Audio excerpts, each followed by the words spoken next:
रामकृष्ण हरी मैत्रिणींनो, आता उन्हाळा सुरू झालाय. खूपच ऊन कडक वाढलंय.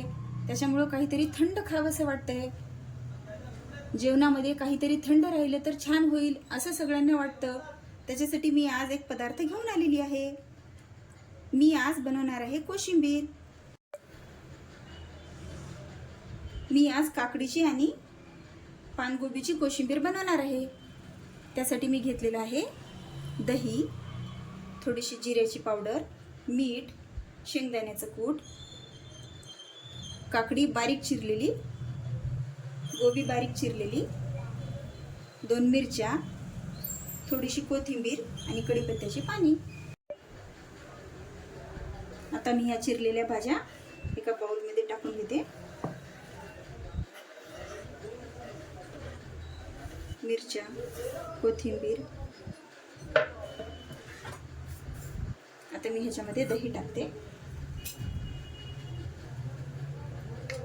दही मी लागेल तसे टाकते.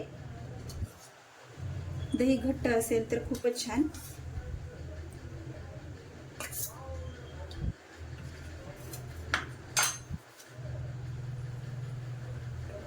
एक अर्धा चमचा जिऱ्याची पावडर,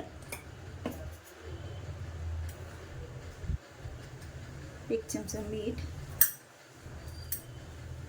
आणि थोडंसं तांदळाचं कूट. आता मी हे सगळं एकजीव करून घेते.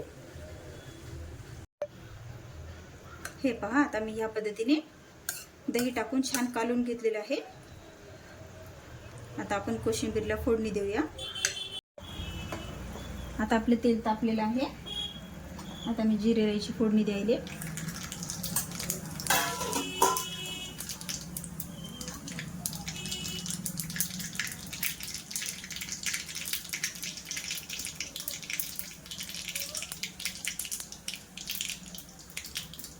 जिरे राई आता छान तडतडले. आता मी त्याच्यामध्ये कढीपत्ता टाकते.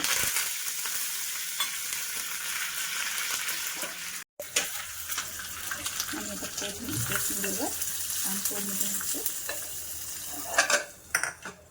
आणि मग झाकून ठेवते थोडा वेळ.